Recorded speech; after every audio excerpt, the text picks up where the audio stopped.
It, of course, folks, is the second week of the college football playoff rankings reveal. Welcome into the Voice of College Football. We appreciate you hanging out with us as we check out the rankings together.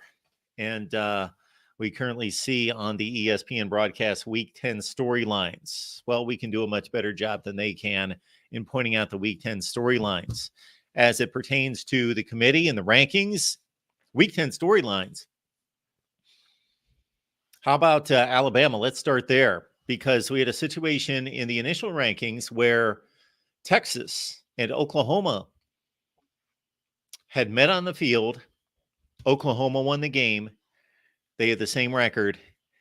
And Texas was ranked above Oklahoma despite the Sooners' head-to-head win. Now we've got a situation where Texas, rightfully so, ranked ahead of Alabama in the initial rankings last week. But since then, Alabama went out and played a dominant second half against LSU. Really good ball game for the first half into the third quarter. And then Alabama pulled away 42-28 against LSU. LSU, really good team. I expect LSU to still be in the rankings somewhere. I certainly have them safely in the rankings. Teams should not automatically drop just because they lost a game, especially if they performed well and performed well against a top team. But the Alabama win, coupled with the Texas near loss, probably should have been lost at home against Kansas State, a good team, but who has Kansas State defeated this year? I'll clue you in on this one. No one. So that's going to be interesting for me to see whether there was a thought to, and even if it's not revealed in the rankings, there should be a question asked about Texas versus Bama. Oregon coming off a dominant win over Cal. That's pretty much just a placeholder. Doesn't mean anything. Cal's awful, and Oregon did what they were supposed to do to Cal. They blew them out 63-19. Up top, Ohio State struggled for much of the game against Rutgers. They pulled away. Won a game in which they probably didn't look as good as what was seen on the scoreboard. Let's get to the top 25. Here they are. Kansas State's at 25. North Carolina has made its way into the rankings here at number 24 after the big win over Campbell. All right, Tulane at 23, Iowa 22, Arizona 21. You'll have to bear with me. Arizona.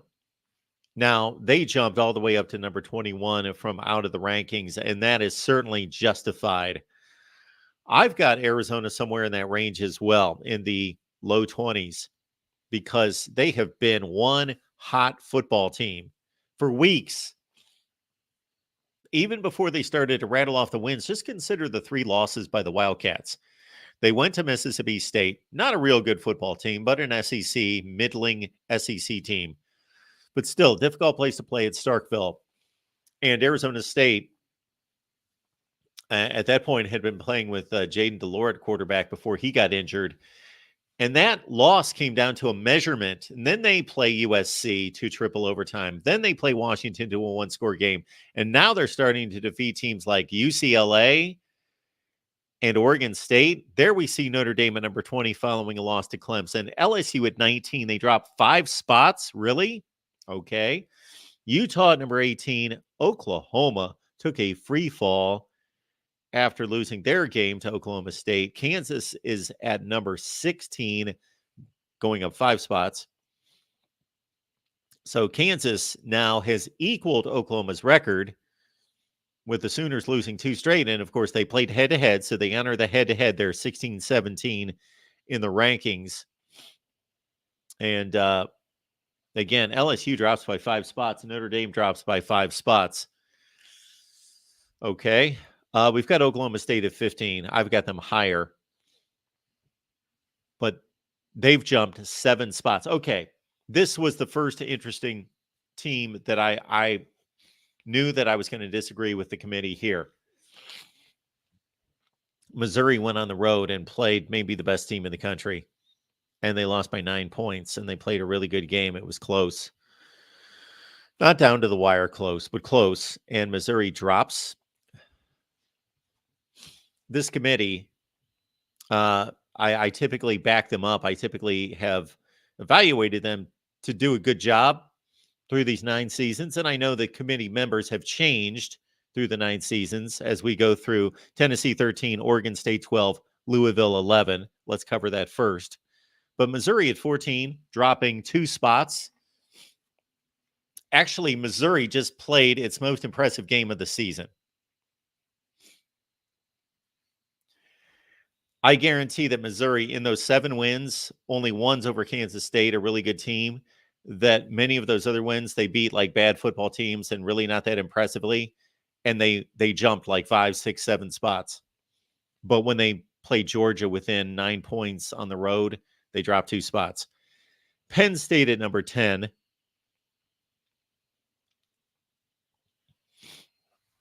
And of course, the Nittany Lions righted some wrongs against Maryland. Looked the part, winning by 36. They jump up a spot. So before we get to see the final 9, any predictions out there from the chat in regards to anything different that we're going to see? Off the top of my head, the only thing I'm thinking is that I guarantee there was a debate in the room about Alabama and Texas, about Texas won the head-to-head, but is Alabama the better team right now? Texas now playing with a backup quarterback, Malik Murphy, played a close game against Kansas, an excruciatingly close game against Kansas State, played a close game against Houston 2 weeks ago. Ole Miss at number 9. They jump a spot as well.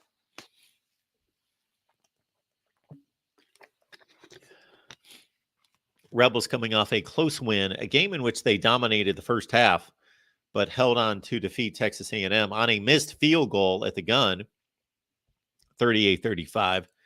There we've got Alabama at 8. So Texas is maintaining this position over Alabama, and I completely agree with it. I'm just raising it as a talking point that it could have been interesting.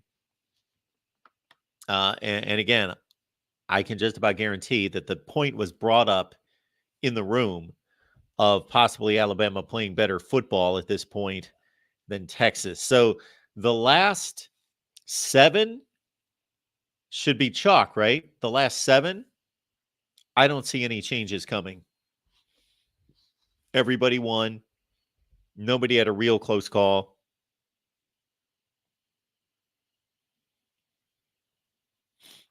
Oregon dominated.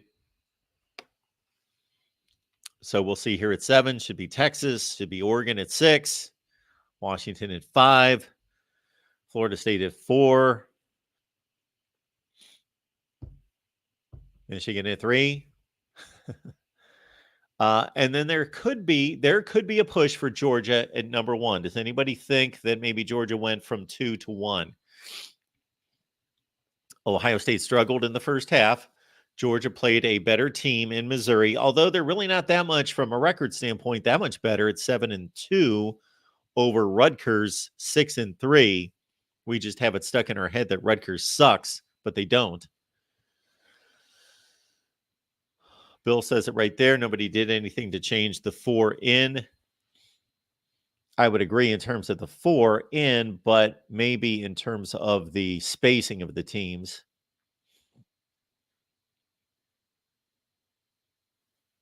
Matthew thinks that Georgia would probably be 1. Okay. I guarantee that conversation was had.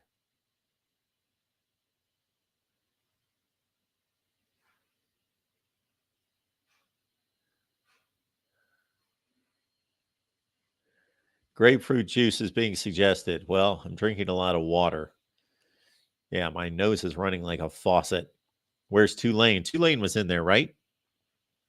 Or did Tulane drop? I dropped Tulane out of my rankings. They lost to East Carolina, or they beat East Carolina, a 1-7 football team, by a field goal. Yeah. I don't believe any group of 5 teams belong in the rankings right now. There are no group of 5 teams that are that good.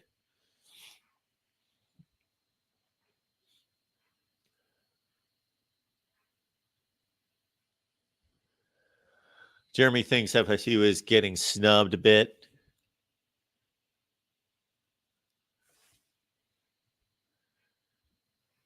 Yeah, I feel fine. It's just sinuses. All right. At number 6, we should see Oregon. There they are. Washington, they struggle to a certain degree with USC, but it is USC. They're still multi-talented. Yeah, this is just a humdrum week, folks. This is a humdrum week. Again, there could be an argument Georgia goes to 1. That's a possibility. Doug, thanks for leaving out the D, spelling it right. Perfect. Ralph says Bama goes to 6. That was a prediction or a request, maybe by Ralph, who believes Alabama should be 6. Yes, USC's gone. So Rye brings up a good point, even though down the rankings don't impact the playoffs and don't really matter from that standpoint. But yeah, USC played the number 5 team in the country to a really good game, 52-42. So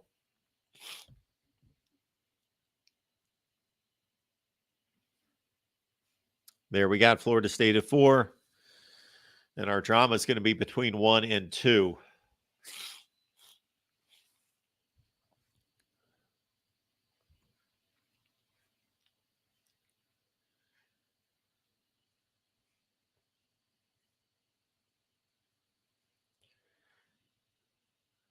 There's Michigan at 3.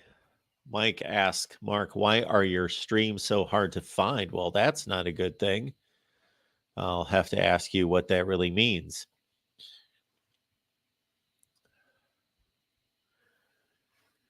Jim Saxa, does the Northwestern coach, the one that's going to replace the interim, who's making a claim for the job, let me tell you that, with the way they're playing,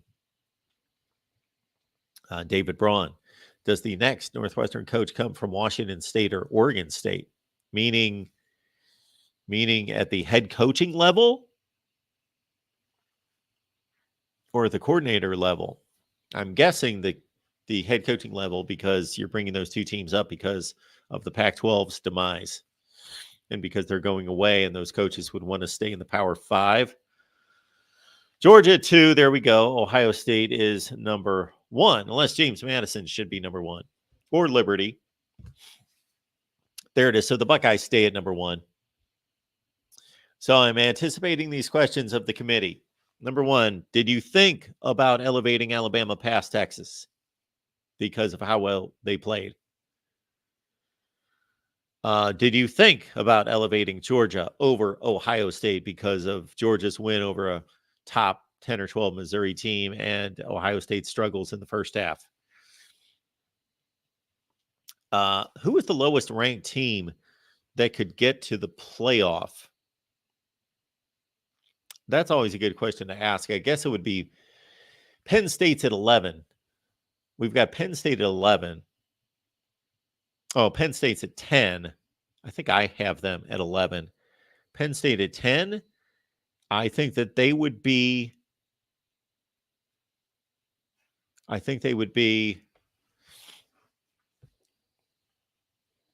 the lowest team that can get to the playoff. Yeah, it would be Penn State. I'm talking, Louisville at 11. Yeah, I guess it's Louisville. I don't think there's anybody past that. I believe, I might be wrong on this, that Ohio State's the lowest ranked team to ever get to the playoff. They were 22. Blake says, Mark, no, I missed it there. Blake says, Mark, do you see a way of Bama winning the SEC championship game? Bama and Georgia both get in, of course. Oh, they both get in. Mark, do you see a way Bama? Absolutely. I see a way of that happening. It would help if the Pac-12, and this is the most likely scenario impacting that, is that the Pac-12 beats up on each other, because there are just 4, 5, 6 teams that can win games against each other. So the Pac-12 eliminates itself. Bama in that situation would not want Texas to win the Big 12. They want somebody else to jump up and win the Big 12, not Texas, because of that direct comparison. But yeah, if there's one Big 10 champion in Florida State and the two in the SEC, but again, what would have really helped Bama was for Kansas State to pull off that upset on Saturday, which did not happen. So yeah, it's not likely.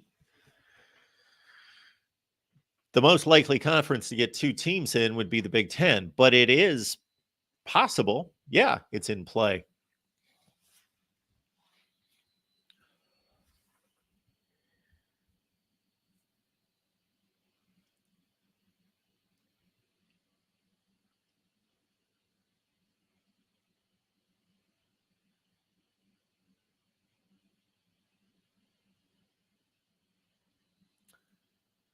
Oh, what do we have? Do we have somebody messing up the chat here? We've got a resume comparison of the one-loss teams between Oregon, Texas, and Bama. That's 6, 7, and 8. Strength of record, Bama 4, Texas 5, Oregon 6. Strength of schedule, Bama 8, Texas 10. Oregon's only 63rd, but that's going to Oregon at 63rd strength of schedule. Well, they've got USC this week. They've got Oregon State, the final game, and I think their other game. I just posted a Pac-12 segment. Give that a look. I went through the tiebreakers and the various scenarios. How about Louisville getting to the playoff? How about that?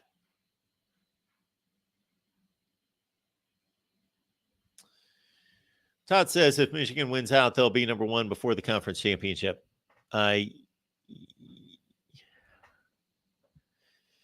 Yes, I would agree with that. I think that they would displace Georgia, and of course Ohio State. They displace Georgia, who has Tennessee. That's going to be a nice win. Is Tennessee in these rankings? I guess not. Tennessee is 7-2. I'm a bit surprised Tennessee is not in these rankings. I don't believe they are. But Georgia would have a nice win against Tennessee, and really that's it. 3 games left. Georgia's got Tennessee. They've got the scrimmage game against whoever, and then they've got Georgia Tech.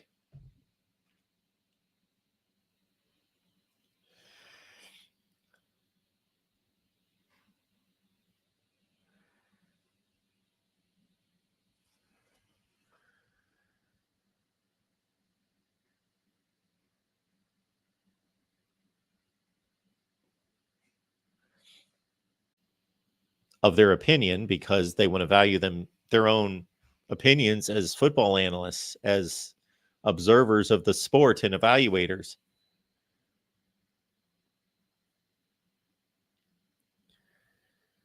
Corey, do you think Michigan will be number one if they beat Ohio State? I do.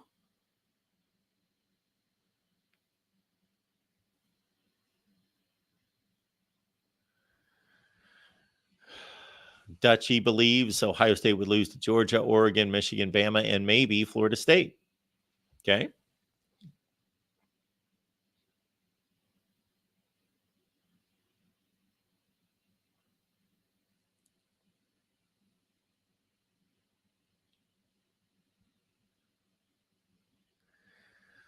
Blake, Mark, you see a way? Okay. I answered that question.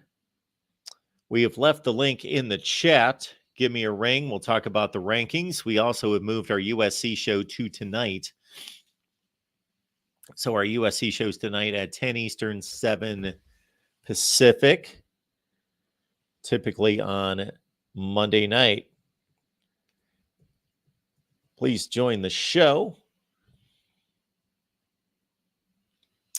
And this doesn't do very good for clicks, but I'm going to say that it's a very anticlimactic rankings, and not that there's anything wrong with the rankings. I don't have any issue with the rankings outside of Missouri should not have dropped. And the committee would explain that if they're doing this correctly, as I approach it, you don't necessarily drop teams or raise teams. So that's the result. That's the result of the re-ranking every week, that some teams rise and some teams fall. But I don't intentionally say, well, they were number 15 and they won, so I'm going to move them to 13, or they were number 15 and they lost, so I'm going to move them to 20. No, I just re-rank all the teams every week. So I don't raise or lower teams. And the committee is supposed to be taking the same approach, that they re-rank, tear it all down every week. All right. Welcome into the Voice of College Football. Michael's on the line. Michael, what's going on? Hello, Michael. Are you with us? I guess not. Michael, give us another shot. Michael's been having issues the last few nights trying to get through.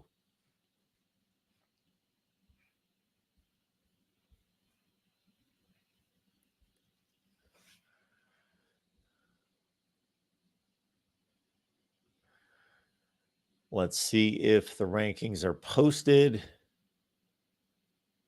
I would think that they are at this point. There we go.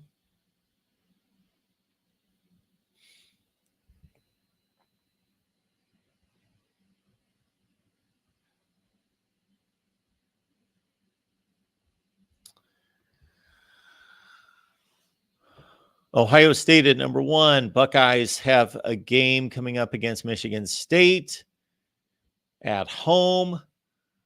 Georgia's number 2. And I am losing track of who Georgia's got. Oh, Georgia's got Ole Miss. Georgia's got Ole Miss coming up. So for Georgia, is it Ole Miss, Tennessee, Georgia Tech? So that might be enough to hold off Michigan. Although Penn State and Ohio State certainly trump Tennessee and Ole Miss, but that's a pretty strong final 3 for Georgia. Michigan going to Penn State, of course, this week is a 6.5-point favorite. Check out our live streams that we posted over the last few days. The Big Ten live show. We also did a bonus Michigan live show on the main channel here on Monday. Florida State at number 4, coming off a win against Pitt. Not really much to talk about there. Florida State does have a game against, they've got Florida at the end of the year. They've got Miami this week. Miami coming off a disappointing showing against NC State.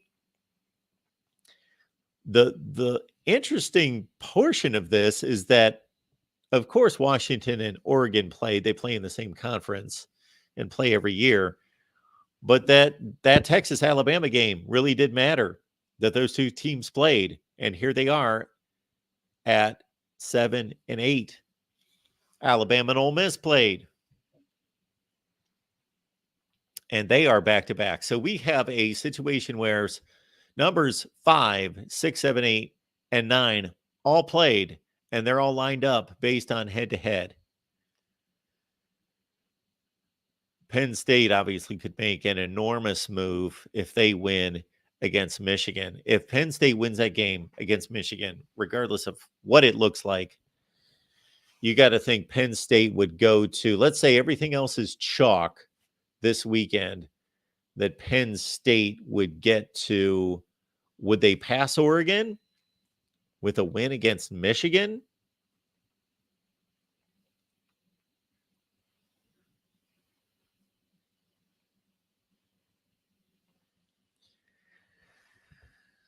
So that's the team that could be the biggest mover this week. Penn State.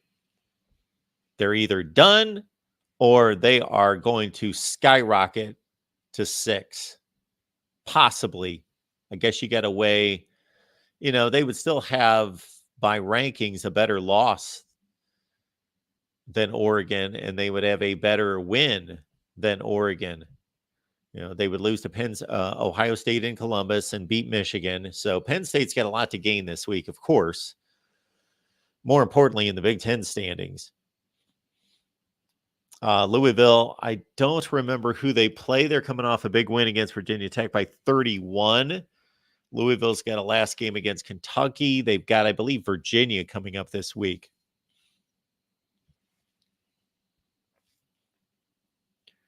We've got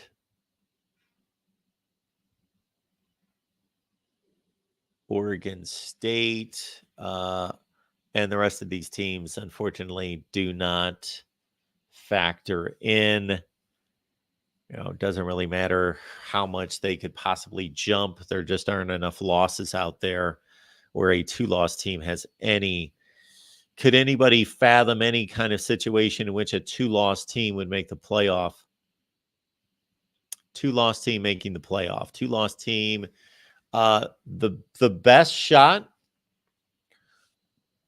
probably Oregon State, because they would have the best strength of schedule going through the Pac-12. They'd have wins if they finish off the rest of the season and they go 11-2.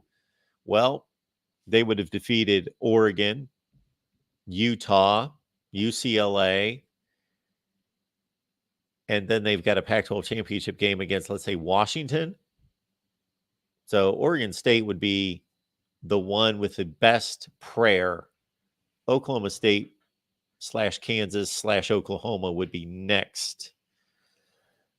So keep in mind that one of those teams that we see right there, Oklahoma State, Kansas, Oklahoma, or West Virginia, all with 2 losses, and Kansas State at number 25 down there with, let's see, Kansas State. Yeah, they lost to Missouri outside the conference. So there's still a 4-way tie for second place in the Big 12 to play Texas in the conference championship game. Let's give it another shot with Michael. Michael, how you doing tonight? Mark, is this any better? Oh, yeah. We got you loud and clear, Michael.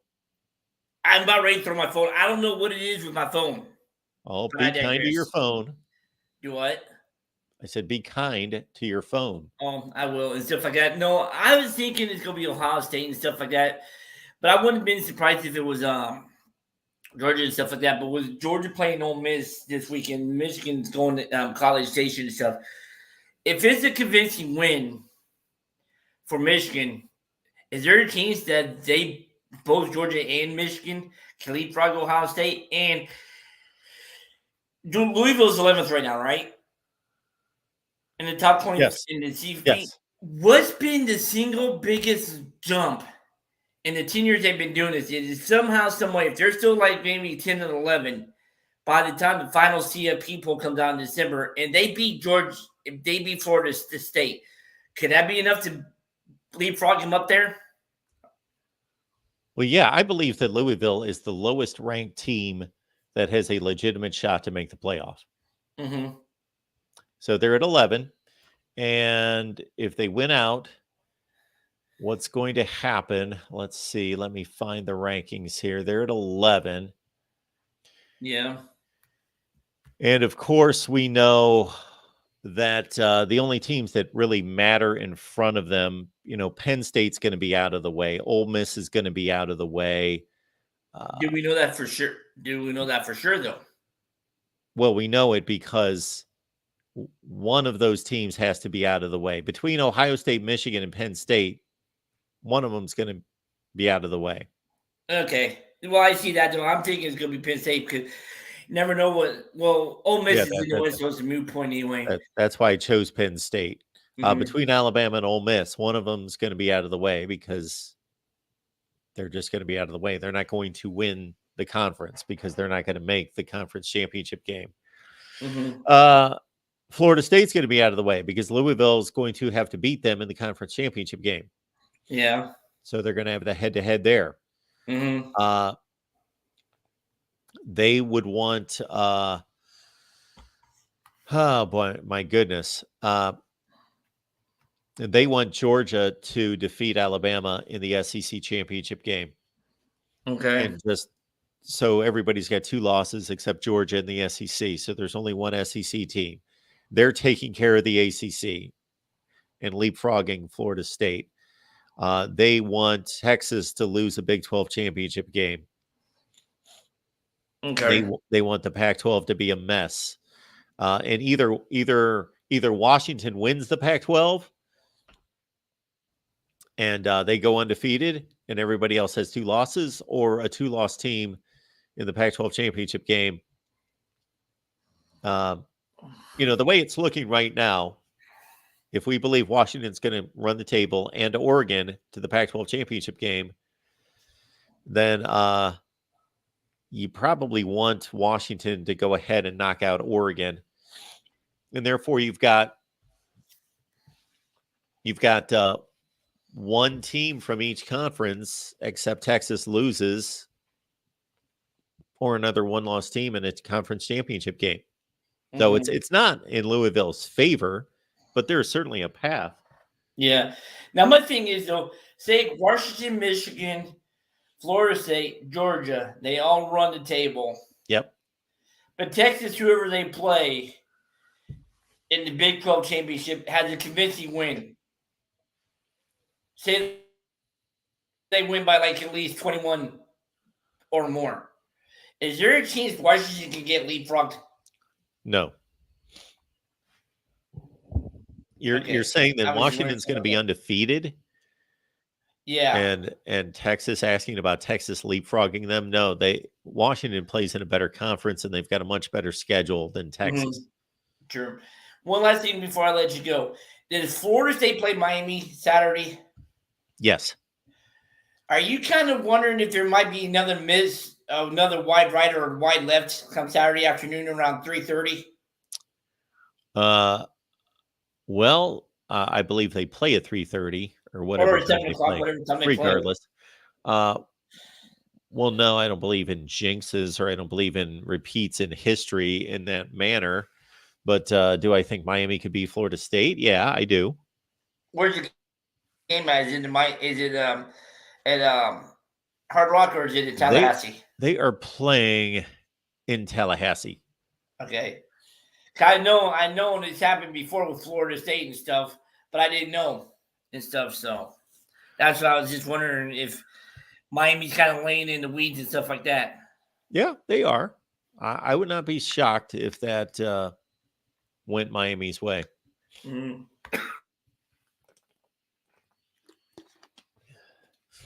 When does Louisville get Miami, and who's Louisville got this week? Louisville's got I believe Virginia this week. Then they've got Miami. All right. And then they end the season with Kentucky. Yes. Which could be a potential trap game for them too, couldn't it? Yep. Could be. Because then they'll have Florida State. So, yeah, Louisville's got a lot to make through. Mm-hmm. Not great teams, but capable teams that they could lose to. Yeah. All right. I promise I won't throw my phone into the White River and stuff. Yeah, don't I'll do try that. to get it. No, maybe it's my earbuds. I don't know. All right. I'm sure you get other callers. Oh, and I apologize for going ballistic last night during the old show. I just had to get had to get that off my chest. Yeah. Well, I did not see it or hear about it, so you're safe. All right. Well, why did you go ballistic? I just went ballistic on a few Ohio State fans last night. They know who they are. All righty. But that's a different topic for next Monday. Okay, Michael. See you. Have a good night. Yep. All right, Mike 3883. Thank you so much for the contribution. How does the Wolverines Spygate rank among the other major cheating scandals in college football all time? Well, it's difficult to rate right now because we don't know the conclusion. So as soon as we get all the facts in and the investigation's complete, that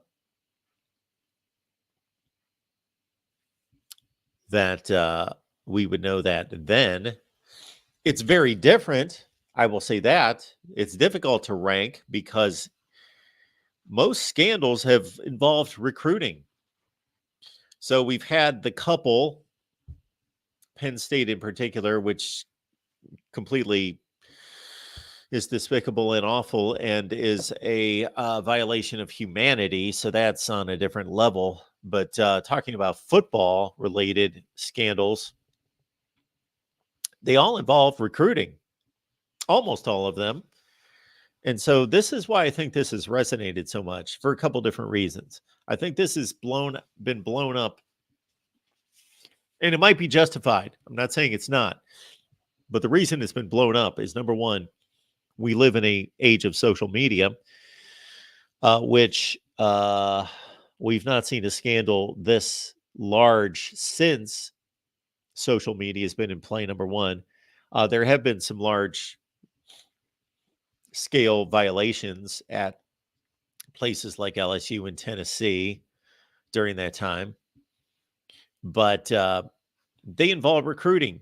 And again, recruiting something that, even though many of you are just complete recruiting maniacs and people love recruiting, there's nothing tangible about it. It's more speculation of how much would this recruit mean to this program? How much would they impact this team and build on the winning, versus what we're seeing with Michigan and these allegations. It involves games that we're watching. So we can relate more to how severe this could be based on we're watching games, and it's just fueling the debate as the games are being played. More and more people have opinion about, well, what would have happened, what could have happened. So I don't know that the scandals on a larger scale. I think the perception of it's on a larger scale because of social media and because it involves football being played on the field. All right, just like the NFL version of the New England Patriots, for example, it involved on the field espionage. All right, let's get back to the phone lines. We've got Will here. Hey, Mark. How you doing? I'm recovering over the Irish kind of a failed season now for the Irish, but I mean they can at least improve on last season. But there needs to be a offensive coordinator change, or something needs to happen to the offense. But who do they have? Stanford and who else? Stanford and Wake. So nothing really. Wake. Yeah, we're not going to learn much about the team, well, unless if they, of course, lose. Yes, but, yeah. They're of course way better than either one of them. But November, when teams get a little stale and are playing out the string, we see kind of those weird upsets. I've been trying to find ways for just for fun, because I don't know, there's not that much to talk about according to the rankings, but I've been trying to find ways where two lost teams can make the playoff just for fun. Okay, what's your most likely? That's what I was just delving into. Yeah. So we were talking about, you said Oregon State is most likely. So this is what I came up with for Oregon State. Okay. Beavers went out, Buckeyes went out, Dogs went out. Wait, crap, I need someone to lose. Wait, yeah, okay. So I have Oregon State winning out, finishing with 2 losses. Ohio State, Georgia, and Florida State all went out. And I have Texas losing at some point. And then I have Michigan losing to Penn State. And then do you think that they would get ranked in the top 4 with that? So you've got a clean, need a lot more. You've got a clean sweep with Ohio State, Georgia, Florida State. Mm-hmm. Just wiping out their league. Okay. And then you got Michigan losing to Penn State and Ohio State, so they're done. And so we're comparing Oregon State against Texas. What did Texas do? They lose in a game, I guess. They lose. There you go. They're gone. Well, they're not gone, but if they lose the Big 12 championship game, then it's going to come down to a championship tiebreaker of sorts. Like, who won the championship? There would even be, depending on how close the game is, there would be a push toward keeping Washington in it. If Oregon State beats a 1-loss or a 0-loss Washington team and they still have 1 loss. So you'd have to consider that. But yeah, that would be the way to get. Yeah, but you still have Penn State at 11-1, right? Yeah. No, I have. Yeah. Well, that's why I was. Yeah, darn, Penn State would still be at 11-1. Oh, this is tough. Yeah, it's tough to get a 2-loss team in there. Who's Penn State? Who else does Penn State have? Yeah, they Michigan, probably. Rutgers, and Michigan State. So I guess the more likely thing would be, I guess, I don't know. This is tough. I guess I would need Penn State to lose to Michigan, and then Michigan to lose to Maryland, I guess, and just get and lose to Ohio State. I think it's more likely that Penn State loses to Rutgers. You think it's more likely? Okay, yeah. Darn it. Okay. I was thinking it was too easy. All right, this is tough. Well, I don't know that for sure that Oregon State. Well, that Michigan win would look really good for Penn State, and Yeah. they would have lost to the number 1 team in the country. So yeah.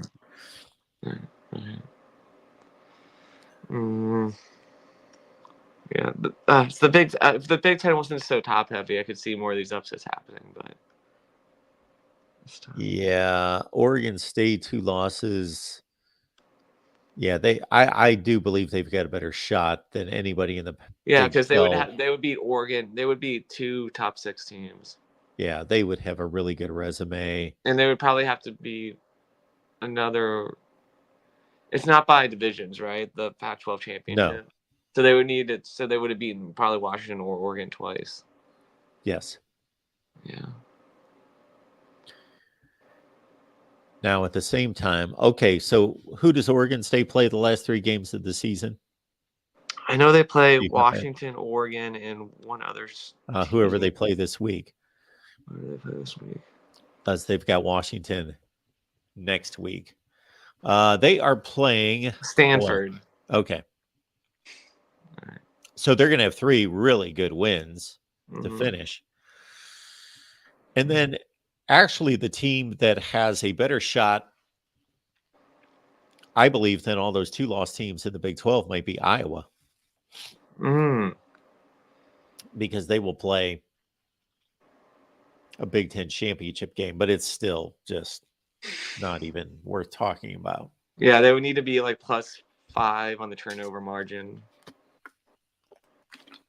Well, it's not even worth talking about because even if they win the game, their resumes just would not be. It would be a 1-game resume.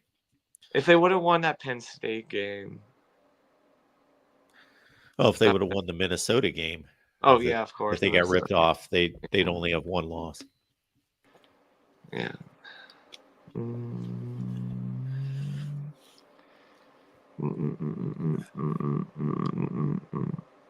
Trying to think. It would be. I don't know. It would be interesting to see some new blood in the playoff. I feel like all the top 6 teams have all been in. Well, I guess Texas hasn't been in yet, but. Well, that's yeah. Which of the teams that haven't made the playoff, besides, like, who do you think has the best chance of winning out the rest of their games and getting in? Do you think it's in the order? Do you think Ole Miss, then Penn State, then Louisville have the best chance? Or it's Texas. Well, I was saying Texas, but like out of the rest of the pack. Out of the rest of the pack, it's so basically just 9, 10, and 11. The team that has the best chance of winning all those games is Louisville. Ole Miss has to beat Georgia on the road, right? I don't know where the game is. Yeah, on the road. It happens. And an SEC championship game rematch. They got to beat Georgia twice. And Penn State has to beat Michigan and a Big Ten championship game. Yeah, I'm going to go Louisville. Yeah. So if Penn State, if they beat Michigan, they're in the Big Ten title game? No. If they went out, no. They would need Michigan to beat Ohio State. Well, it all depends on if Penn State wins this Saturday, they need Michigan to beat Ohio State.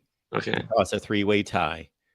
And then the 3-way tie goes all the way down to the 7th or 8th tiebreaker because all the tiebreakers are the same and they all are tied because none of the 3 lose to anybody else. So It would go down to who has the best non-division record. Who played the best 3 teams in the Western Division? Well, I know Penn State's the only one that played Iowa, so that would help. Yeah, that would help. They have a slight lead right now. Yeah, they played Illinois Northwestern as well. So Yeah. that's not helping. I was actually going to do a video on that. I got the numbers in front of me actually here as it stands right this second. The 3 teams Ohio State has played, Wisconsin, Minnesota, and Purdue, are 7-11. Mm-hmm. The 3 teams Michigan's played, Nebraska, Minnesota, and Purdue, are 7-11. And the 3 teams Penn State has played, Iowa, Illinois, and Nebraska, are 8-10. So that's how close it is. Wait, so Michigan's leading? Penn State's leading. Okay, no, Penn State. Okay, Penn by State. 1 game. Yeah. Penn State by 1 game. Well, this will all be figured out next year when divisions will be gone in the Big Ten. Yeah. Then there will be other issues. Yeah. There will be other issues with teams that haven't played each other, multiple teams that haven't played each other, tying for, let's say, second place or first place in the Big Ten. Oh, boy. Yeah. So the SEC is going to be the only one with divisions still. Yes. Yeah. But, I mean, SEC's divisions are relatively even compared to other divisions. We believe Yeah. that that they're going to go forward. They haven't even announced their schedule next year. Mm.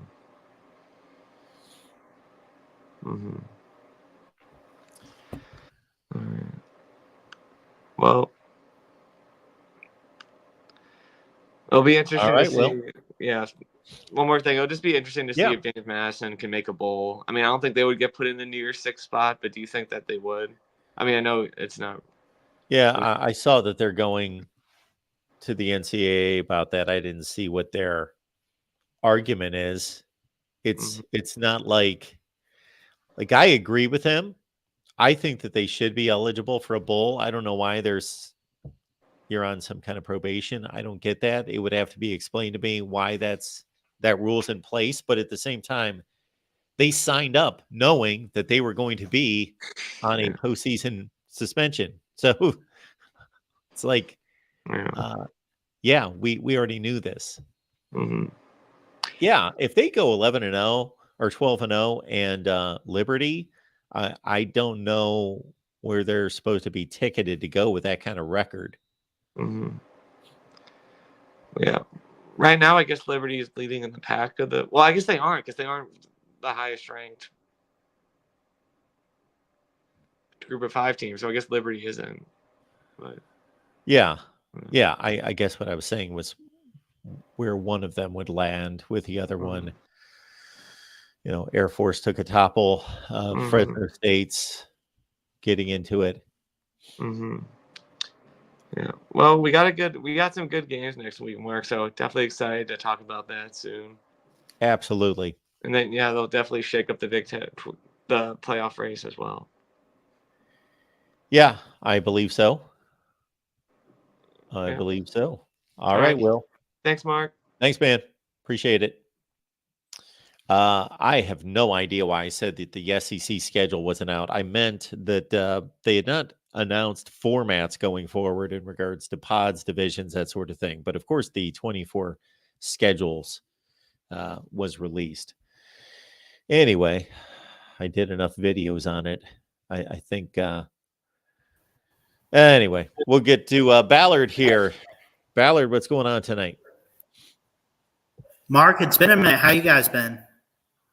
We're good. How are you? Oh, I'm glad I finally got a Tuesday night. I've been working so much and finally got a Tuesday night. I could sit down and watch the rankings show. And now we got SEC Inside, Alabama, LSU on the SEC Network. What a game it was on Saturday. Did Alabama surprise you in ways? No. No. I can't say they did. I just think I love the offensive line performance. I know people want to poke at LSU and say, well, their defense is mush and it's not that good. But I felt like it was probably one of the more complete games that they played, and I felt like it was going to be a struggle in this one for some reason, and it was up until now that I see it. Jaden Daniels did leave the field, so and then he came back in later on, I think, but. Yeah, well, what impressed me about Alabama, and this is kind of a carryover, and we talked to our guy Stephen M. Smith today about this, is that this is 5 or 6 games in the SEC where the defense has been lights out in the second half. They shut out Tennessee. They held Texas A&M to a field goal. Mississippi State to 7. This game against LSU, just a touchdown in the second half. There's another game I'm forgetting off the top of my head right now. There was only 3 points in the second half. Ole Miss, 3 points in the second half. So Kevin Steele is making adjustments that are working. Yeah, it's definitely working. I mean, second half adjustments, and I think even in some games he's gotten a good start and still found ways to improve. But getting to the ranking side of things tonight, obviously the top 8, not a lot of movement there, not really any. I think those teams are going to stay put until they lose. So, but I look at that. And obviously, it's like if the season were to end today, Ohio State and Florida State, Georgia and Michigan in the CFP, I'm going to be honest. I don't see us getting multiple teams from the same conference this year. And I know that we had it last year with Ohio State and Michigan, but I mean, I don't want to say it's obvious, but I think it's a factor that the CFP committee will value a conference champion more so over a one-loss. Like, let's say someone's got to lose that Michigan game, Michigan-Ohio State game, and everything like that. Like, you're going to value Washington, Florida State, Michigan, or Ohio State, and then you got Georgia. You have one from each of those conferences. I just don't see how both Michigan and Ohio State get in. What do you think? So, I think a lot needs to happen, basically. Yeah. So basically, let's say that I think that the scenario that gives the Big Ten the best shot of getting 2 in is for Michigan to beat Ohio State, because Ohio State's number 1, because they've got a better resume, they've got a better schedule, and they would have lost on the road at Michigan. So that's the scenario that gives the Big Ten the best shot. Well, I would agree with you that I do think that a Pac-12 champion with 0 or 1 loss should be in over a Big Ten runner-up team. Yeah. The things that could come into play here would be somebody like Texas losing even if Texas wins the next 3 games, they could lose a Big 12 championship game. You could have Georgia winning the SEC and knocking out Alabama with a second loss. You could have Louisville losing any one of its last 3 games and then winning the ACC championship game with 2 losses. You could have all sorts of things happen that would make a way for 2 teams in the Big Ten to get in. Yeah, I just see this year being one of those years that proves why we needed to expand. Which, by the way, I was in favor of an 18 playoff, but obviously we're going to 12. But the reasoning behind all that, obviously, as we know, is like there have just been so much controversy in years past where who should be that 4th team in. And I just think it's one of those years where there's not a clear-cut number 1. I mean, Georgia's sitting there at 2. Ohio State's at 1. You got to rank them somehow. I think that, it could be Florida State. It could be Michigan. It could be any of those teams, that the committee sees fit. So that's what's so great about college football is how you have all of these great teams. And, for so long, I mean, this, everybody knows this. It used to be Alabama. Like, it was just Bama, just Bama. Then it started to seem, going into this year and the past couple of years with Georgia, it's just Georgia and everybody else. That's not the case this year. And I'll say Georgia wins the SEC over Alabama. I know I'm a fan, but I accept reality for a minute. I think Georgia gets in the playoffs and they probably make it to a title, but don't be surprised if they run into a Florida State or a Michigan or even Ohio State again. Remember, Ohio State only missed a field goal against them last year. So, like, it's not a Georgia and everybody else scenario that we have this year. Not at all.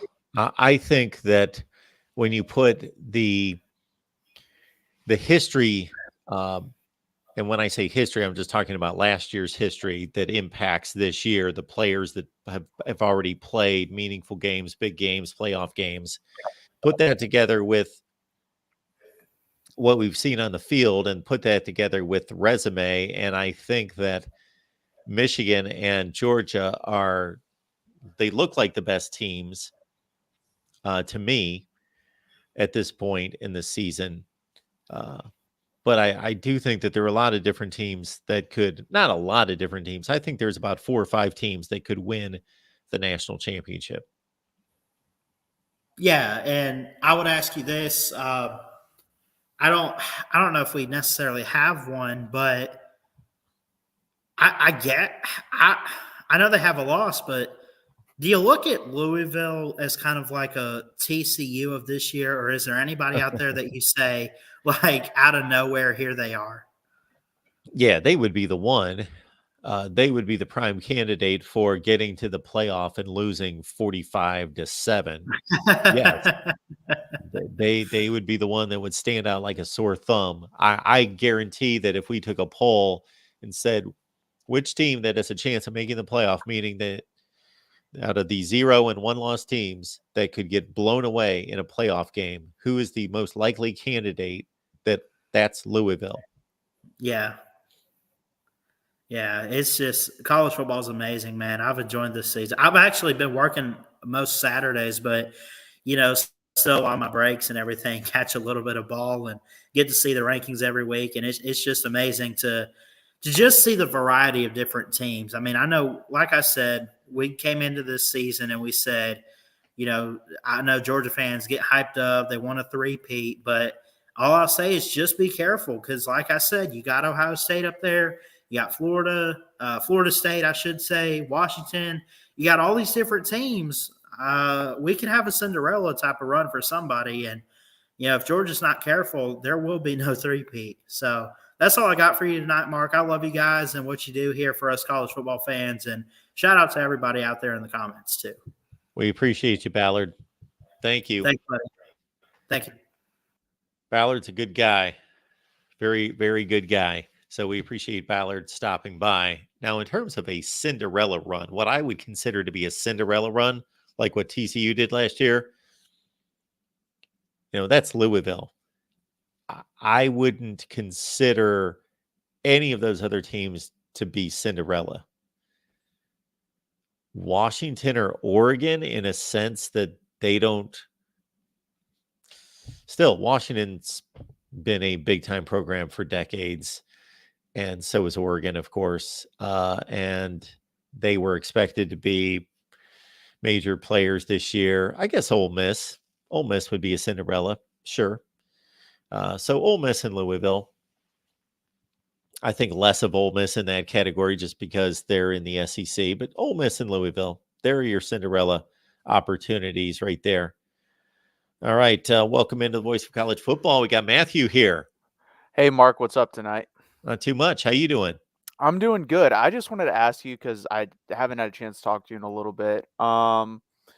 So when I asked you a couple weeks back, you said that there were, I believe, 5 teams that could win the national championship. I had trimmed my list down to, I believe, 8 or 9. I'm at 8 firm now. Okay. Have you bumped yours up at all? Or are you still with the 5 that you originally said? I think you said the 2 SEC, the 2 Big Ten, and you added Texas in there. You didn't believe Washington or Oregon could win it at that time. Well, Could they? Yes, they could. I'm talking about, yes, has a what I believe is a strong shot at winning the national championship. Now, I tend to like Oregon more than Washington, even though they lost the head to head. I think they're playing better. I think they're a better team. I think they've got a better defense. So I would add Oregon. They would be the first one that I would add to that list. I've not seen Malik Murphy play these You 3 don't want to games. watch him. You don't want to watch him play, Mark. Well, yeah, I'm thinking about dropping Texas off the list and adding Oregon. And then I'd have a real tough struggle internally between Washington and Florida State of who I like better. So yeah, your list is a little bit more reasonable than mine in that I can't differentiate some of the teams on my list from the final 3 or 4 that you have. So your 8 is obviously 2 in the Big Ten, 2 in the SEC. Florida State makes 5, Texas makes 6, and then you've got Oregon, Washington makes 8. 8. Yeah. That's correct. Yeah. Okay. Yeah, I just think those are the 8 best teams. And honestly, if we had an 18 playoff, those were the 8 teams. I think any of them could win it. I really believe that. I don't, because none of them are dominant. Like every team I see has a flaw this year. There's no team that just sticks out to me as like, damn, that team's just going to run right through people. I mean, Michigan hasn't played anyone. If they beat Penn State like a drum this week and like 31-3, then I might change my tune on that. Yeah. But if they don't, that's a close game. I think that just makes my point even more because I believe if Texas is healthy, we can be a top 3 team in the country. The problem is, I don't know if we're going to be healthy. Quinn Ewers is progressing well. He's said to be throwing in practice. He's day to day at this point, not week to week. So I think he'll be back for the Iowa State game. 100% sure about that. I don't know about the TCU game. So if we can make it out of this game with them, I don't think we're going to lose to Texas. We're not, let me tell you this. If we're playing Texas Tech with the Big 12 championship game online, we're not losing to Texas Tech. So it really comes down to TCU and Iowa State. And it's going to be interesting because I don't like you were talking about you haven't got to see Malik Murphy play. So you didn't really watch any of the Kansas State game this weekend? No, I was in on other games. And even though that was a game to watch for sure, I got into it very, very late. I saw the Kansas State missed field goal and that they were able to get the ball back and then make the next one. And then I really didn't see overtime. Yeah, I think that's why I wish you would have watched it or had time to watch it because I want your opinion on because there's so many opinions. I've heard people say, okay, well, this like dents Texas because they barely beat Kansas State. And then other people say, well, no, it improves them because they beat them with a backup quarterback. So I'm Yeah. on the side of, I mean, we beat a top 25 team in the country with a backup quarterback. Do I agree we should have beat them by more because we were up 17-0 at that one point in the game? And if Sark just takes 3 points, we go up 20-0. And if Malik Murphy's not throwing the ball at the other team constantly, if Quinn Ewers plays the game, we win that game by 3 touchdowns. I'm confident saying that. Quinn Ewers isn't going to run a screen pass that takes 5 seconds long, turn this way, throw back this way to nobody except the Kansas State defender. He's not doing that. So it was just frustrating to watch, honestly. Yeah, I do think that we've got pretty high expectations of these teams and that they should dominate and control every game. And a team like Kansas State, I would think that a serious national championship contender should beat Kansas State most of the time by 2 or 3 scores, but on 2 or 3 occasions out of 10 games, play that kind of game, barely beat them. Agreed, but you didn't say with the backup quarterback. I think that changed the difference for every team in the country. I don't care who you're playing. If Ohio State had to play with Noah Brown, they would struggle with teams they shouldn't struggle with because one, he hasn't gotten the reps that McCord has, and he's not as good. That's why he's not starting. Yeah, especially if it was Noah Brown because he's playing with the Dallas Cowboys. Yeah, my bad. What's his first name? Devin Brown. Yeah, Devin Brown. Right. I always mess up with that. Yeah, Noah Brown is playing the Cowboys. He's playing with the Texans now. Actually, I think. Okay. Yeah, he caught a touchdown this weekend. But how is Texas not ahead of Oregon? That's the only thing that bothered me about this poll. We have better wins than them. You have to pardon me. My nose is running. Oh, like you're good. So I'm just kind of had to take a quick second there. Okay. That Washington game is getting a ton of weight That's everything right there. I hear about bad wins, and I don't know where the discussion was. Maybe it was last week's show with the College Football Playoff Committee, and nobody brings up that Oregon went to Lubbock and narrowly. If you look at the final score, you think, okay, they won by 8, but they came within like a toe tap in the end zone of losing that game on a pick with about a minute left that saved them to kick a game-winning field goal, and then they get a pick six that was just icing on the cake with 5 seconds left. So that wasn't the best win in the world, but they're not taking a hit for that. Other than that, Oregon, the Utah game, they get a lot of credit for going in and blasting Utah on the road. And then again, the Washington game, I think people just view it as, well, if you go to Husky Stadium, your coach makes a bunch of bad decisions and you miss a last-second field goal, that's almost like winning. I guess, but I mean, we went, in my opinion, the hardest play to play in college football is Alabama, and we went in there and won that game. So I just don't understand. I also don't understand because if you're comparing Kansas and Utah are similar teams to me, especially with honestly exactly similar in a lot of aspects. And we destroyed Kansas. We destroyed them. They destroyed Utah, and I agree they're on the road. That should get a little bump up. We beat Kansas State this weekend with our backup quarterback. Who's Oregon's third best win? Well, their third best win would be, what did I say? You've got Utah. You've got Washington. They lost to Washington. So you've got lost to Washington. Utah. So even second best win. Their second best win. Who am I missing here? Washington State, Oregon State, Cal, Stanford, USC. They play this week. UCLA, they haven't played. They didn't play Arizona. It's a great question. They beat Utah. Their second best win, is Texas Tech. Yeah, those either the first, or they're one of the 4 worst teams in our conference, or Washington State, who's also 4-5 and only 1-5 in the Pac-12. That's a great point. I think that you're taking a hit. Texas is taking a hit for Oklahoma's decline. Yeah, that's true. But I mean, to me, I always judge wins and then I would go to losses. I don't like intermingle them. I would go best win versus best wins. Then if it's even, you want to go to losses, I have no issue with that. But we have 3, by the own committee's rankings, we have 3 top 25 wins. Well, if the committee's being somewhat consistent, which of course they're not with what they've been in the past, because number one, they build whatever narrative they want, and they got a bag of like 10 points, and they just pull out whichever ones fit that situation. But basically, egregious losses have been counted against these teams more so than their big wins. Like what's kept Ohio State out of a playoff, and possibly 2, is a big loss, an ugly loss, even when they had better wins than the team that they were compared against. And that Oklahoma game is by no means an ugly loss because number one, it was close. Number 2, Oklahoma is still 7-2. But it's obviously taken a hit the last 2 weeks. Yeah, for sure. It definitely has. I don't disagree with that. And yeah, I'm trying to think.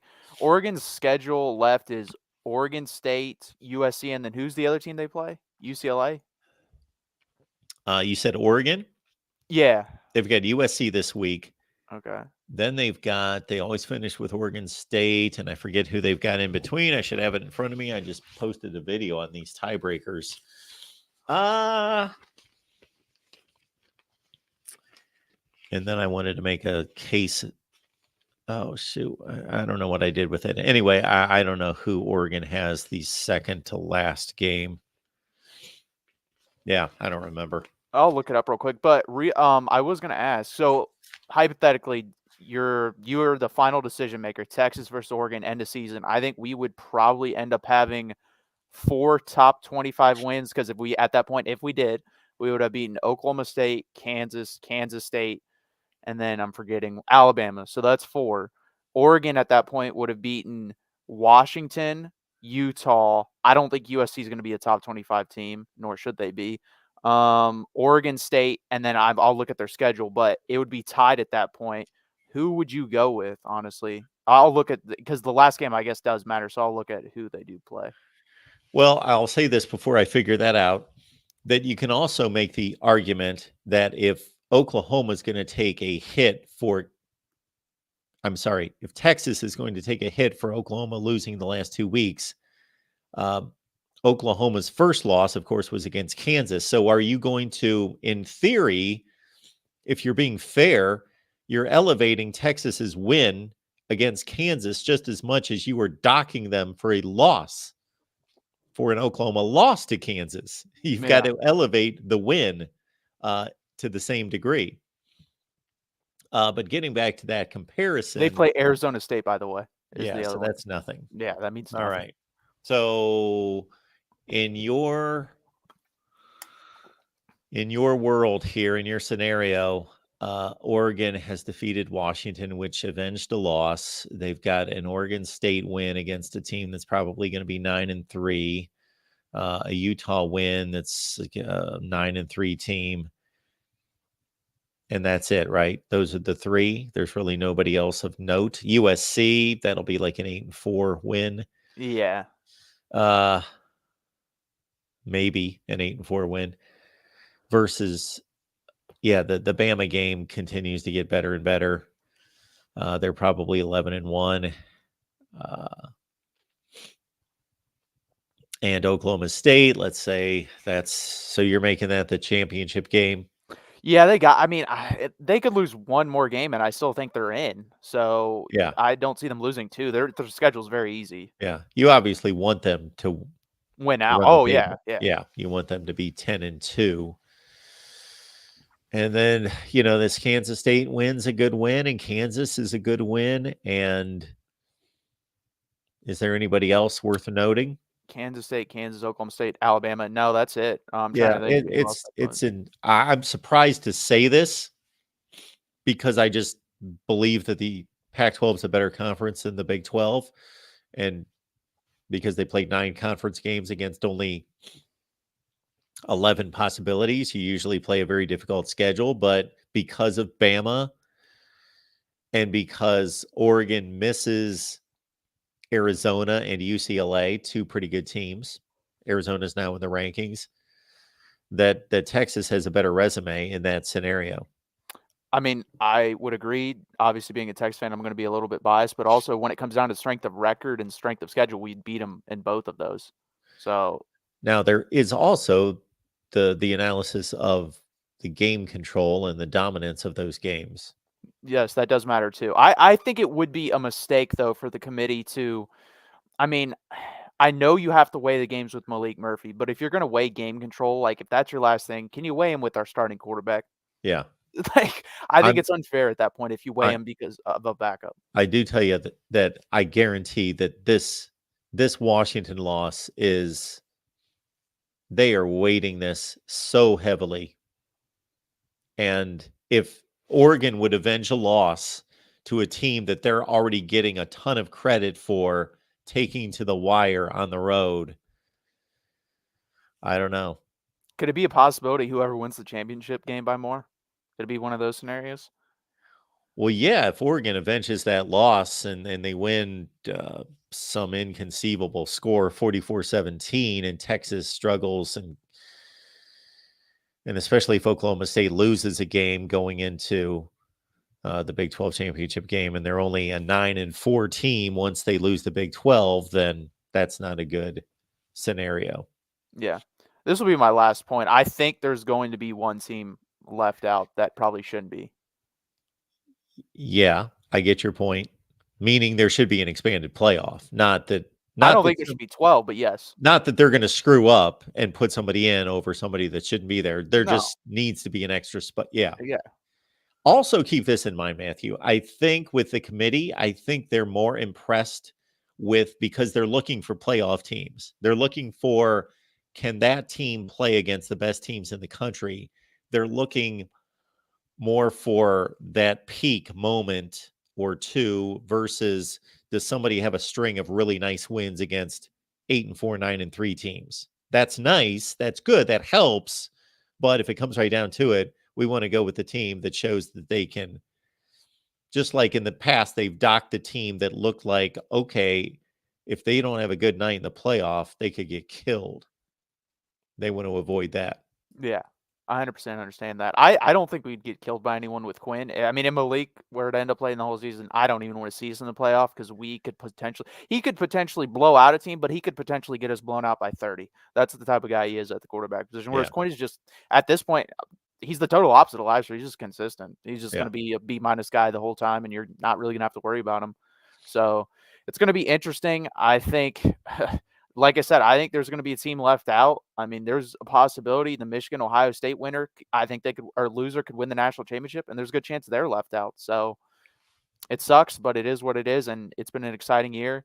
And again, I'm going to promote my show. I'm here. We're changing it. We're going to be here on Wednesdays at 7:30. That's the only difference, guys. I'm moving it from Tuesday to Wednesday, 7:30 on the Big 12 and Texas channel. So come over and join me tomorrow night.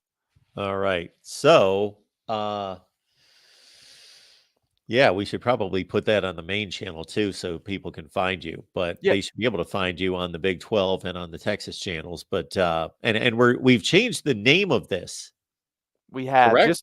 just because, I mean, you can't do Texas Tuesdays on Oh, on Wednesday. Wednesdays. Yeah, Oh, that wouldn't yeah, make much sense. yeah. That doesn't make a hell of a whole lot of sense. But so just to clarify, so I saw the name change. What are we referring to there? Fred Akers, the legendary Texas coach. We Okay. just changed his last name by one letter just to for like letters, like you're buying land basically. It's Akers, Acres instead of Akers. So Okay. we're I good on that. A didn't little know play what on was in words. there. All right, very nice. So Yes. it's Texas 40 acres. Yep, the And Texas and 40 it's acres Wednesday preview. at 7:30. Correct. So we don't typically do another Wednesday show here unless I jump on live, but that's not a big deal. And so we need to get this thing revved up and fueled up, and we need to get people aware of this. So whatever we need to do. So I'll put it on the main channel. We'll be here talking TCU. I think I can't decide whether it's the hardest game left we have on our schedule. It's either TCU or Iowa State. I think it's going to be a good game if Malik plays. I think if Quinn plays, we'll be fine. But they always give us trouble. Can we just get one win before we leave the conference for some? Can we get one? I'm just asking for one. yeah, that's kind of crazy. All right, everyone. Wednesday at 7:30 right here. So it's going to be promoted on Twitter. It's going to be on the channel listing that we do with the programming schedule on the YouTube post that people ask me from time to time. If I miss one day, they're like, I rely on that.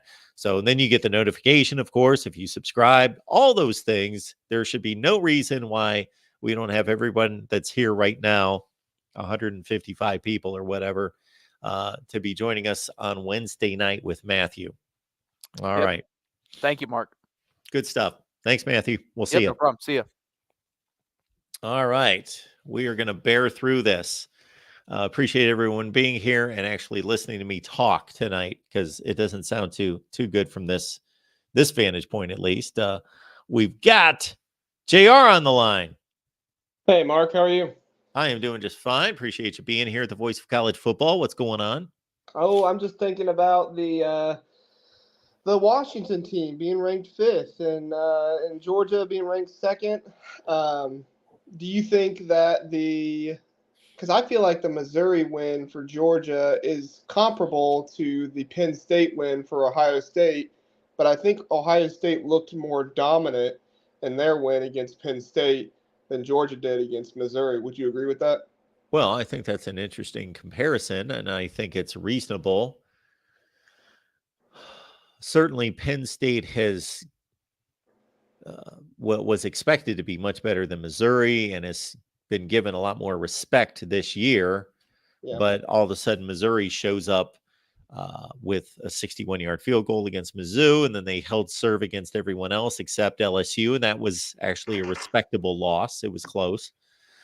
And so they show up in Athens at 7-1. So I think we should recognize that as a decent win.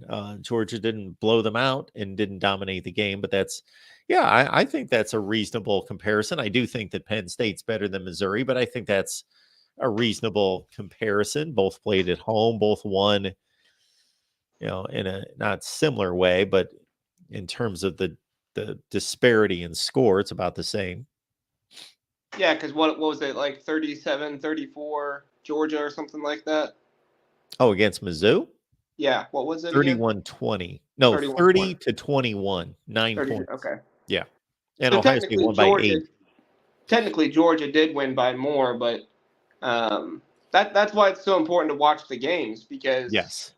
Penn State they couldn't do anything, and then Ohio State got into that prevent defense late in the game, and that was the only reason why Penn State was able to score there at the end. I know So you're on Twitter now. If we could bottle what you just said about people need to watch the games, because I don't know how many arguments I get with people all year where they bring up differentials and scores, and then I have to point out, okay, well, you got to realize this happened, this happened, this happened. There are games that land at 17 and they were complete blowouts, like not even close. And then there are other games that land at 17 where it was 7 with 5 minutes left in the game. Right. Yeah, and that like if you just looked at the score of the Ohio State Penn State game, then you'd think, oh, that was kind of a close game. But even if you look at the box score, you get a little bit more information because Penn State was 1 for 16 on third down conversions or something like that. Yeah. I mean, just absolute complete dominance by the Ohio State defense in that one. It doesn't look like it because everybody likes to look at high scoring games and stuff, and even with Ohio State the past 2 years, it kind of would disgust me when we're winning games 45-31. It's like, oh, okay, well, good, we put up 45 points, but we also gave up 31 to a team who has no business scoring that much on a national championship contender. So I can't believe how many people I ran into on social media after that Ohio State Penn State game that were basically taking away credit from Ohio State, and I'm like, are you nuts? Yeah. And yeah, I think we talked about that a little bit on the Michigan show earlier, how sometimes people look at it and say, oh, well, that team wasn't all that good. The Penn State offense is fraudulent, and it's like, well, no, maybe the Ohio State defense is just really that good.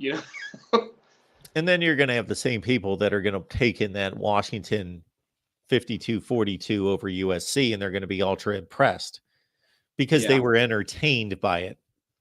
Yeah. Yeah, I don't get entertained by those games as much. I mean, don't get me wrong, the big plays are fun. But I remember when Ohio State played Utah in the Rose Bowl 2 years ago. It was entertaining because it was back and forth, but every time the defense got on the field for Ohio State, really for both teams, I knew, okay, there's going to be a score here. It's just a matter of fact of, is it going to be a field goal because somebody drops a pass, or is it going to be a touchdown, because the defense does Olay. Yes. Yeah. Right there with you. I know you're on Twitter now. Have you encountered a big game boomer yet? Oh, well, I've been on Twitter for a long time. Well, you've been talking about it more. Yeah, so Big Game Boomer, actually, even though he's got a much, much, much larger Twitter following than I do, he actually started following me on Twitter, I don't know, a few years ago. Oh. And so then I followed him back and started to look at his work and see all his lists and all that other business. But we've had him on 3 or 4 times. Yeah, he's really, I haven't minded him in the past as much, but this season he's really, really going against Ohio State with, oh, really? Seems like every breath. with stuff like what? Oh, like he'll do stuff like, I think he put out a ranking the other day of like, every team's Super Bowl or something like that, and he had Ohio State's Super Bowl as Michigan, and Michigan didn't have a Super Bowl or something like, it was like NA or something. Oh, my word. Now that's just he's either ignorant, which I don't believe him to be. And No, I don't think he is either. Big Game Boomer, if you're ever watching us, we've had you on here, like you, and all of that. But maybe he's just trying to poke some people and get some things riled up there, because if anything, yes, Michigan Super Bowl, is Ohio State and vice versa. It will always be that way, always has been that way. And certainly 2 wins after losing a million years in a row is not going to change that. I thought you might be just as upset about it as I was. I didn't see it. I haven't. Now that you bring him up, I'm going to pull up his screen right here. I haven't come across one of his lists in forever. I don't know why. I just haven't seen them. I think he's doing a lot of like picks and stuff like that because he does like top 50 and stuff. So he does really big things, and it's Yeah, look at that. He's got 100,000 followers on Twitter. My goodness. Yeah, he's definitely created a brand for himself. Yeah. No, Um, I haven't seen any of this stuff. I don't know why. It just doesn't come across. Yeah, I still follow him, and he still follows me. Okay. Yep. Yeah, he was saying today, he was like, I forget exactly what he said, but it was something along the lines during the ranking show that, it's ridiculous that Georgia's behind Ohio State. What was that right there? Yeah, very good Mizzou team. Ohio State played like garbage against Rutgers. Whoa, whoa, whoa, whoa, whoa. I Yeah. mean, if you look at the halftime score alone, yes, but Yeah. there was also 12 minutes there where Ohio State didn't have the ball. Yeah, and let's not. So we would all do better, including myself, if we could somehow, if there was some way to completely strip away bias that gets attached with certain names and brands. Yeah. Rutgers is going to have to be a pretty good team for a couple of years, I guess, for people to give them any level of respect. They're pretty good. If Missouri played Rutgers, I don't know who would win. I think Missouri would win. I'd give them an edge, but Missouri has a 1-game record advantage over Rutgers. It's not like Ohio State was playing a traditional Rutgers team that's 2-7 right now, and this Mizzou team's really good, 7-2. No, there's a 1-game difference between the two.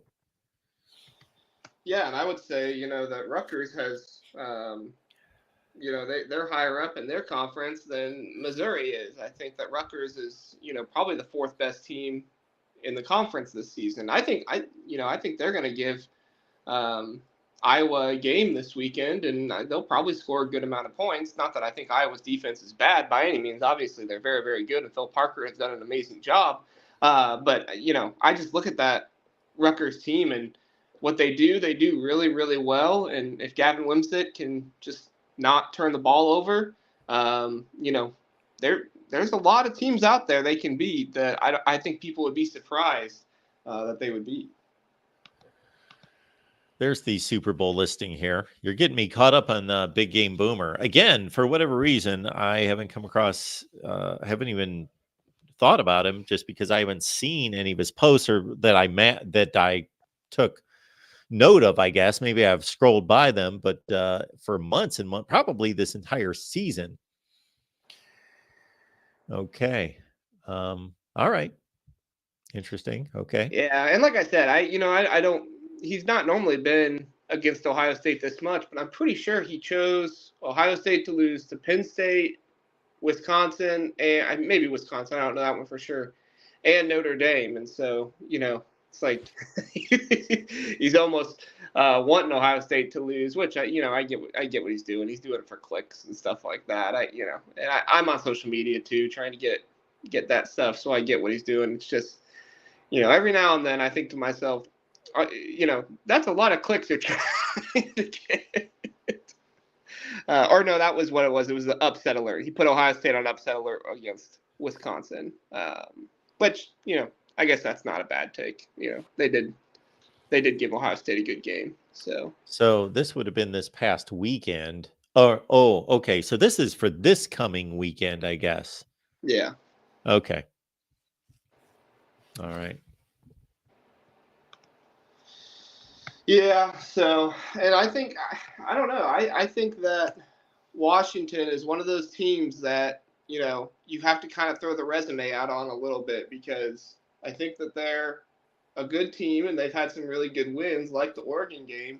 But I can't get games like that Arizona State game out of my head. I Yeah. know that they had the flu and stuff like that, but still, that's not a good Arizona State team at all. I mean, you should be able to at least put together a few drives for points in that one. So I feel like they're like the hardest team to rank in all of this. Washington. Yeah. Yes. I find it interesting that there's a lineup of teams that have played each other. So the committee is keeping that all in order with Washington over Oregon, then Texas over Bama, then Bama over Ole Miss right in a row, which is good, which I do not disagree with in any way. But they did have Oklahoma, despite a win over Texas, behind Texas with the same record. Yeah. At a certain point, though, don't you think that if you don't look as good or maybe don't look as sharp or as polished, don't you think those automatic win, over this team, don't you think that has to go away at some point if your team doesn't look as polished? No. You don't think so? Why are we playing? Well, yeah, If you I get don't two know. teams at the end of the year and they're both 11-1 and one of them beat the other, Yeah, I just think of like Texas and Alabama because I don't think this Alabama team is anywhere near what they were when they started the season. Jalen Milroe was benched at one point after that Texas game, and that offense just looked absolutely terrible without him in there. And then sure. against LSU, he's running around all over the place. LSU can't contain him. Now I know LSU doesn't have the best defense in the world. I'm not trying to say that LSU is great defensively, but So I do think Jalen Milroe has improved and they've structured the offense more around him, which would make an impact, don't you think? So, yeah, absolutely. I'm not arguing who's looking better or anything like that, Gotcha. but I just don't think it should matter. I think that, we could have a scenario this year where if a Big Ten champion is undefeated, Florida State's undefeated, Washington's undefeated, they have 3 spots. And then it comes down to Texas 12-1, Alabama 12-1. If that were possible, I know Georgia's going to be in the mix. But anyway, if there's a direct comparison between Alabama and Texas as conference champions and they're both 12-1, I got to honor a win, especially on the road, especially by multiple scores. I can't. Then why are we playing the games? Yeah. Well, the scenario I was primarily thinking about was, say Alabama and Texas and Georgia all went out, right? If Alabama beats Georgia in the SEC championship, you got a situation there where, Georgia has to drop behind Alabama, Texas has to stay in front of Alabama, and it's almost like that log jam there. I don't know who I would pick. I guess you would honor the wins, but man, for one loss for Georgia, it would seem really, really harsh to take them out of the playoffs, especially what they've done the past 2 years. But I know what you're going to say, that it's about this year. It's not about the past years. I get that, but it would just be quite the conundrum, I feel like. Absolutely.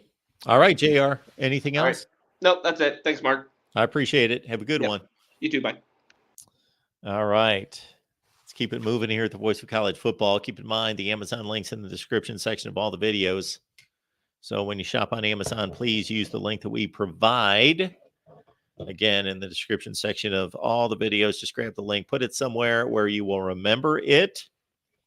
Also, you can get my picks. They're on Patreon or as a YouTube channel member. So if you get a YouTube channel membership right here, it's easy to do. You're already here on the main channel.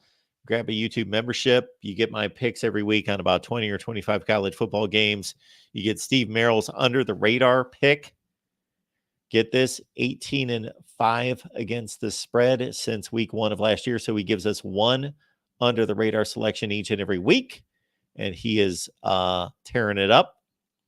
he picked Louisville to cover against Virginia Tech last week. They were a 10-point favorite. They won by 31. So we'll see what Steve's pick is this week. And also, you get the Discord link to talk college football 24/7, 365. We've got our USC show coming up later at 10 Eastern with Tim and Matt. All right. Welcome into the voice of college football, Landfound. Mark, how much is the voice of good evening, sir? How much does the voice of college football allocate in their accounting for parties?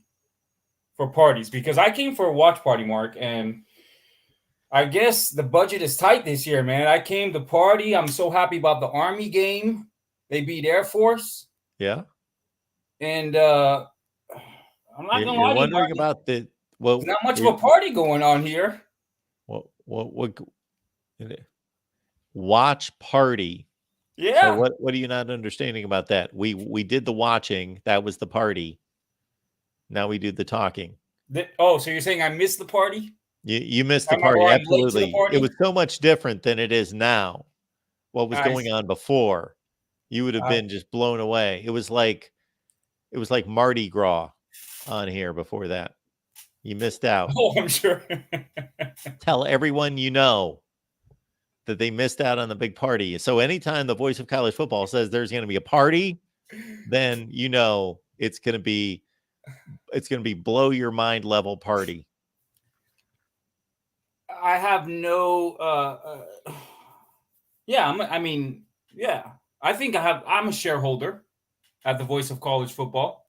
Nice. You are. So, I'm just wondering where my money's going into. You have your place to ask such questions. Yes, and demand excellence.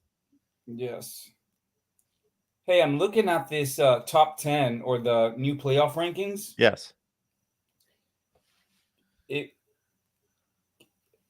If I can start with Alabama, because they've been the most dominant team for the last 10 or 15 years. Yep.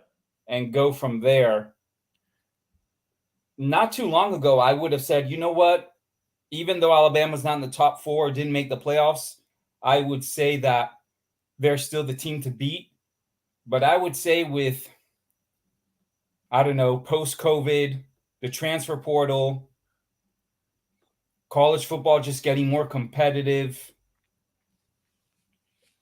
me not really watching any other game outside of Miami, you know that, and the Ohio State Notre Dame watch party that you did, I think the consensus is right that this championship can go any way. I think that there are more teams that could win a national championship than at any time in the recent past. I mean, OSU's strong, but they're not as strong as they typically are. Georgia's just won 2 national championships. Michigan is vulnerable. Florida State is unknown. Washington, I have no clue. Oregon, no way. Texas, no way.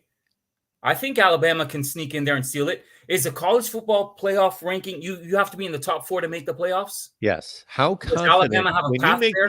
when you make these assessments of these teams? I heard a lot of no way, they're vulnerable. Like, how confident are you in making these assessments of these teams? Well, I base it on the criteria that I listed, plus tradition. Tradition. Football. And, Ohio State has a football tradition and a strong winning tradition. Georgia has a football tradition. In recent times, they've had a really strong football tradition.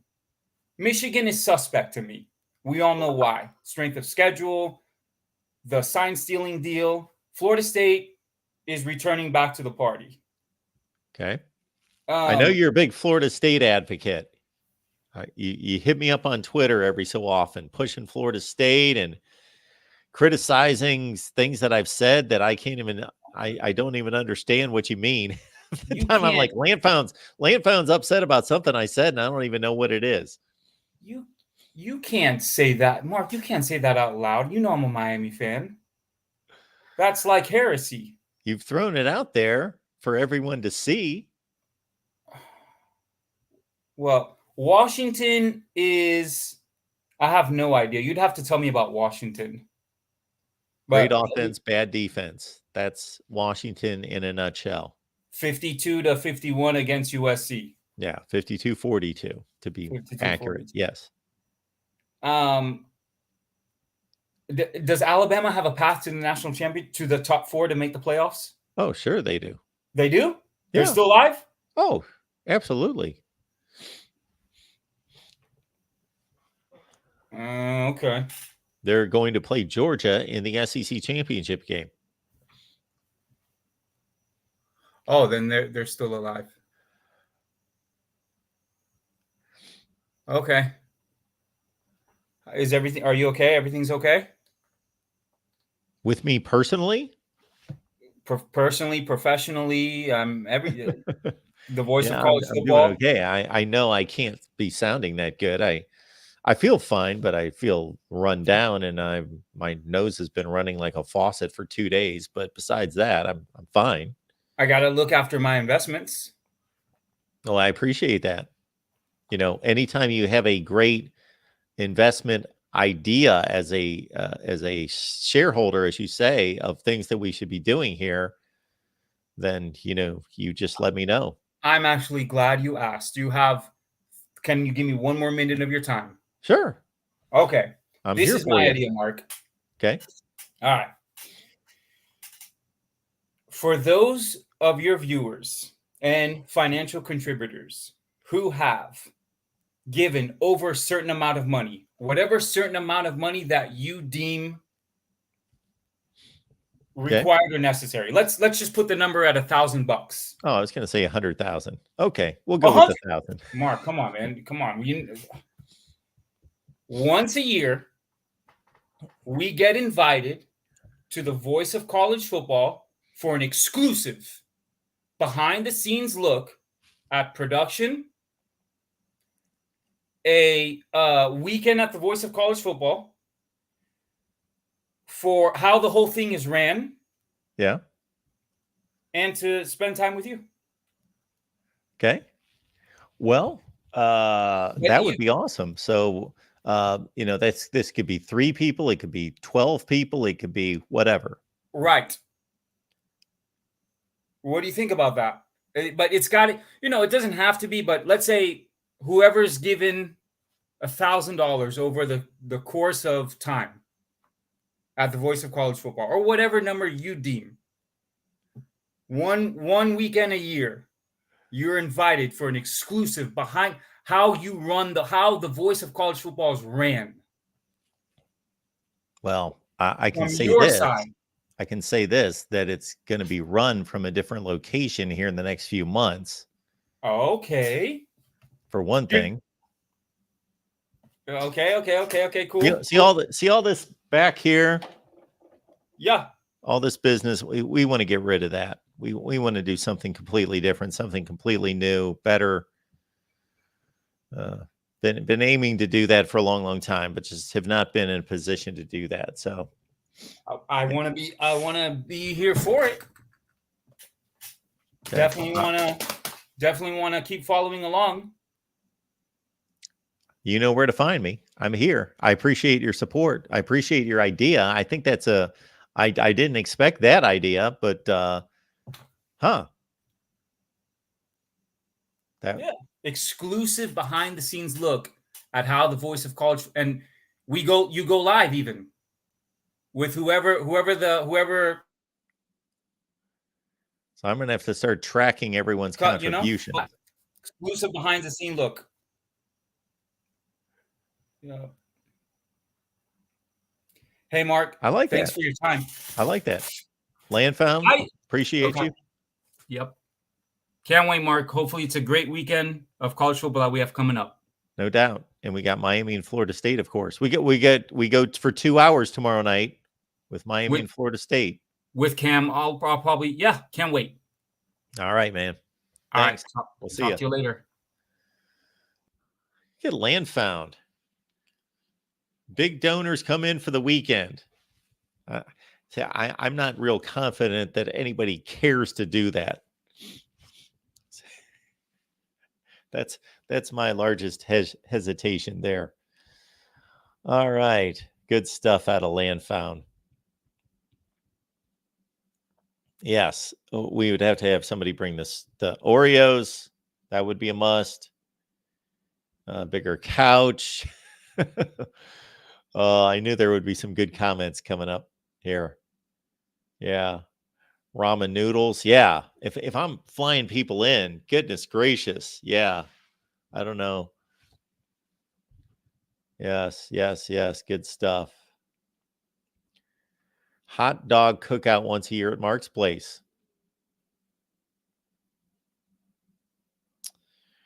Oh, yeah. Yeah, whatever it is, Todd. I think it was from working outside on Sunday. I think that's definitely what hit me. So I don't get sick very often, and I'm really not sick. I don't feel horrible. It's just I can barely talk. My nose is running like a faucet. Well, folks, we appreciate you all being here at the Voice of College Football. We do have a USC show coming up in an hour and a half. That's at 10 o'clock Eastern, 7 Pacific. And then a big day on Wednesday with Ohio State at 11. We've got Florida State at 6, Miami at 7. That's going to be a combined 2-hour show. So we will do that as well tomorrow night. And man, I've got all sorts of scenarios for all these conferences that I want to lay out. I produced the Pac-12. I was able to stop my nose from running long enough to do a video and post that. And we're going to go through the Big 12 and the Big 10 and all these various conference scenarios. All right, folks. Appreciate you being here at the Voice of College Football. You guys are the best. Thanks for keeping us inspired and doing what we do best. And thanks to you, the best discussion, debate, and analysis because of your participation. And we will see you all over on the USC show at 10 o'clock Eastern, 7 Pacific tonight. Next show on Wednesday leads off with Ohio State Live at 11 a.m.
Go to games all the time, or you've got your heart set on that one huge matchup, go to Ticketsmarter.com to save big. Ticketsmarter technology gives you the best competitive prices on the secondary market.